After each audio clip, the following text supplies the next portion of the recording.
সম্মানিত ডাক ও টেলিযোগাযোগ এবং তথ্য প্রযুক্তি উপদেষ্টা জনাব নাহিদ ইসলাম।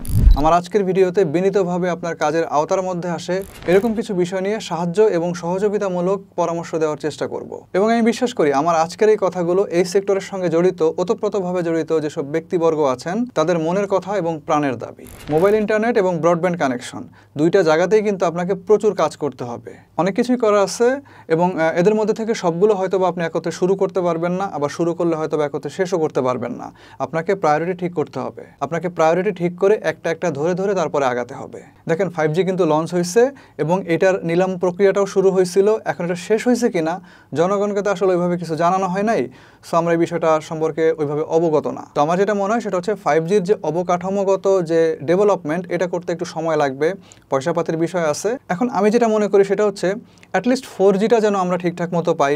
যেমন বাসার বাইরে গেলে আমরা 4G পাই, ঘরে আসলে 3G হয়ে যায়, তারপরে আরেকটু রুমের ভিতরে ঢুকলে সেটা 2G হয়ে যায়। যুগের পর যুগ 4G, 3G, 5G এগুলো নিয়ে আমাদের সঙ্গে শুধুমাত্র ধোঁকা হয়েছে। এখন এই মুহূর্তে আমরা এটা থেকে উত্তরণ চাই। অপারেটর কোম্পানিগুলোকে তাদের নেটওয়ার্কটাকে আরেকটু শক্তিশালী করতে হবে এবং আপনি এই বিষয়ে তাদেরকে যথাযথভাবে নির্দেশনা দেবেন এবং পরামর্শ দিয়ে তাদেরকে হেল্প করবেন। এরপরে যেটা পরামর্শ থাকবে আমার সেটা হচ্ছে আপনি ডাটার মেয়াদটা বিলুপ্ত করে দিতে পারেন। কয়েকদিন আগে 3 দিনের জন্য 5GB দিছিল না, এটা আমার কাছে অনেকটা গরু মেরে জুতা দানের মতো মনে হয়েছে।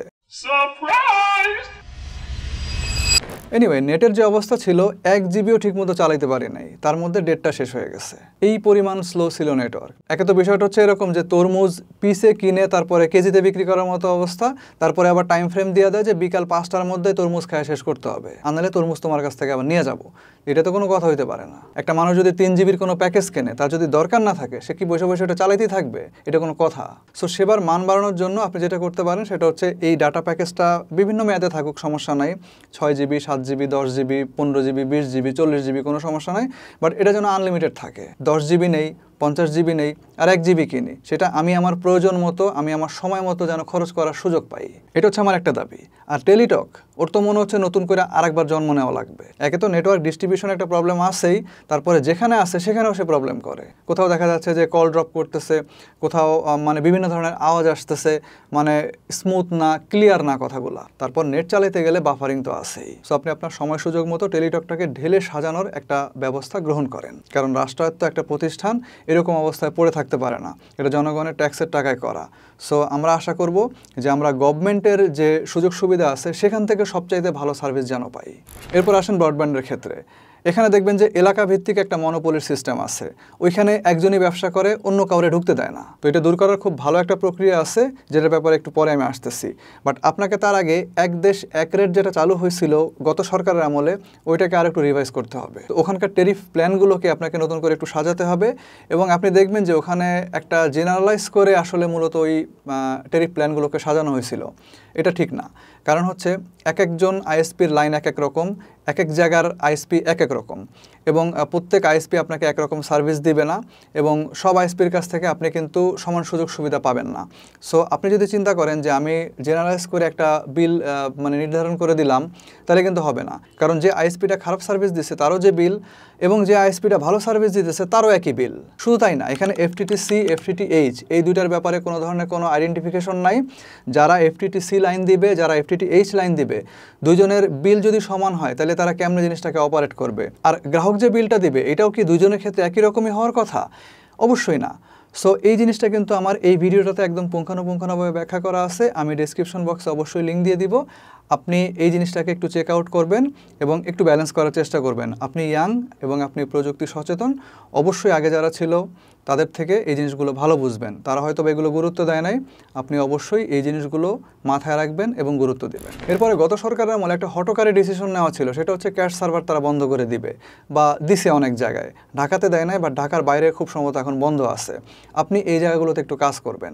ইউটিউব, ফেসবুক সহ আরও বিভিন্ন ধরনের যে ক্যাশ সার্ভারগুলো আছে বাংলাদেশে, এগুলো থাকাটা জরুরি নেট স্পিডটা ঠিকঠাক মতো বজায় রাখার জন্য এবং গ্রাহকদের সেবাটা নিশ্চিত রাখার জন্য। গত সরকারের আমলে এনটিটিএনদেরকে মানে তাদের যে দলীয় এনটিটিএন কোম্পানিগুলো আছে তাদেরকে লাভবান করার জন্য এই ক্যাশ সার্ভারটাকে বন্ধ করা হয়েছিল।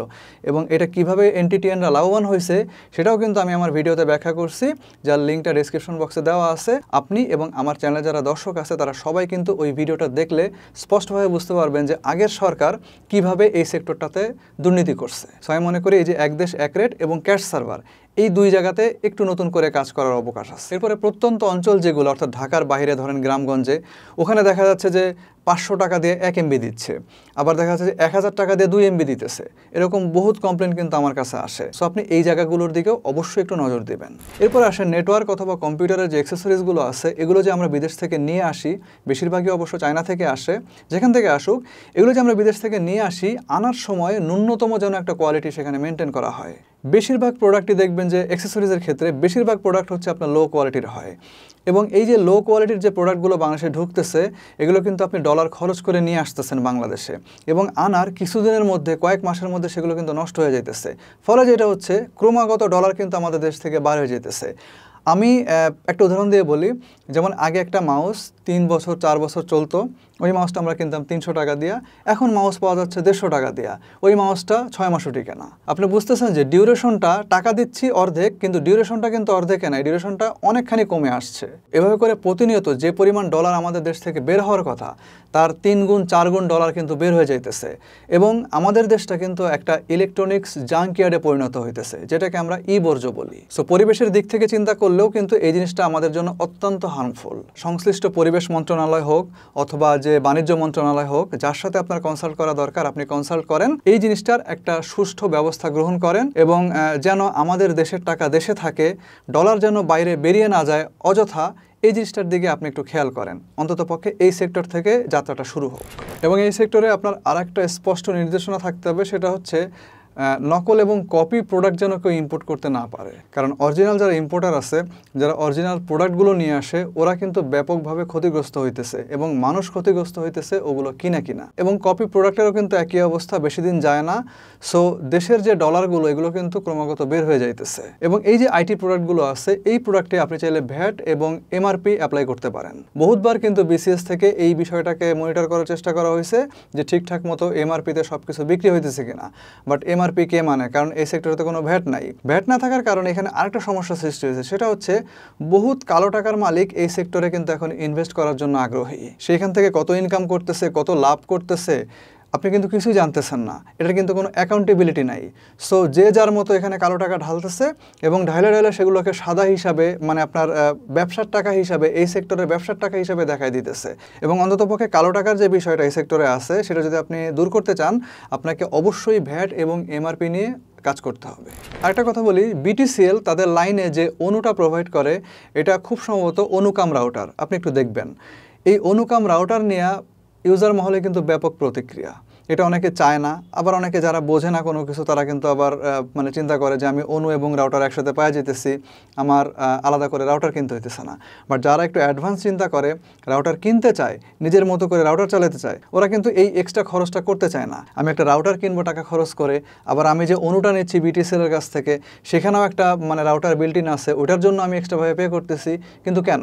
এবং আমি মনে করি যে এই জায়গাতেও আপনার কিছু নির্দেশনা দেওয়ার সুযোগ আছে। এবং আমি যতটুকু জানি যে বিটিসিএলের যে নেটওয়ার্ক, এটা কিন্তু জোন ভিত্তিক আছে এখন পর্যন্ত। আপনি এটাকে স্ক্যাটার্ড করে দেন চারিদিকে, তাহলে ওই যে প্রথমে বলছিলাম যে এলাকা ভিত্তিক একটা মনোপলি বিজনেসের মানে বিষয় আছে, এটা কিন্তু চাইলে আপনি এই সিন্ডিকেটটা আপনি কিন্তু চাইলে ভেঙে দিতে পারবেন। কোনো এলাকায় যখন বিটিসিএল ঢুকতে যাবে, ওটা তো সে আর আটকাইতে পারবে না, কারণ এটা তো সরকারি জিনিস, ওটা সে কীভাবে আটকাবে? সো এই সুযোগে দেখবেন যে আরও অনেক অপারেটর কিন্তু এখানে ঢোকার সুযোগ পাবে। সো আমি মনে করি যে মনোপলি ভাঙার ক্ষেত্রে বিটিসিএল কিন্তু একটা বিশেষ ভূমিকা পালন করতে পারে।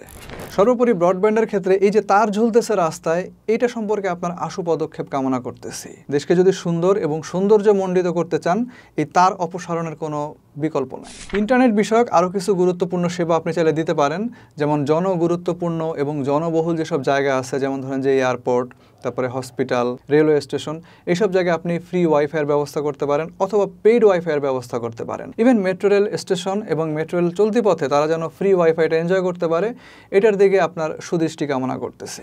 ফ্রিল্যান্সাররা তাদের পেমেন্টগুলো যেন খুব সহজে বাংলাদেশে নিয়ে আসতে পারে, তার জন্য আপনাকে কাজ করতে হবে। লাইক পেপাল এখন পর্যন্ত বাংলাদেশে ঢুকতে পারলো না, আজ আসে কাল আসে পরশু আসে করতে করতে আর এখন পর্যন্ত সে ঢুকতে পারে নাই। সো এই বিষয়টা তো আপনার একটা পদক্ষেপ নেওয়া জরুরি বলে আমি মনে করি। Closing statement, next time data সেন্টারে আগুন দিছি এইরকম একটা জিনিস দেখাইয়া কেউ যেন ইন্টারনেট বন্ধ করতে না পারে, সেই ব্যাপারে আপনাকে কাজ করতে হবে। ইন্টারনেট বন্ধ করিনি, ইন্টারনেট বন্ধ হয়ে গেছে। জুতাটা কই গেল আমার? এই ঘটনার আমি বিচার চাই এবং এটা সম্পূর্ণভাবে মানবাধিকার লঙ্ঘন এবং আমার তথ্য পাওয়ার যে অধিকার, সেই অধিকারটা সে হরণ করছে। বাংলাদেশের আপমর জনতার পক্ষ থেকে আমি দৃঢ় কণ্ঠে এটার বিচার দাবি করতেছি। সো এই ছিল ভিডিও, খুব শীঘ্রই দেখা হবে নতুন কোনো ভিডিওতে, নতুন কোনো রিভিউতে। সে পর্যন্ত নাহিদ ভাই আপনিও ভালো থাকেন, সবাই ভালো থাকেন। আল্লাহ হাফেজ।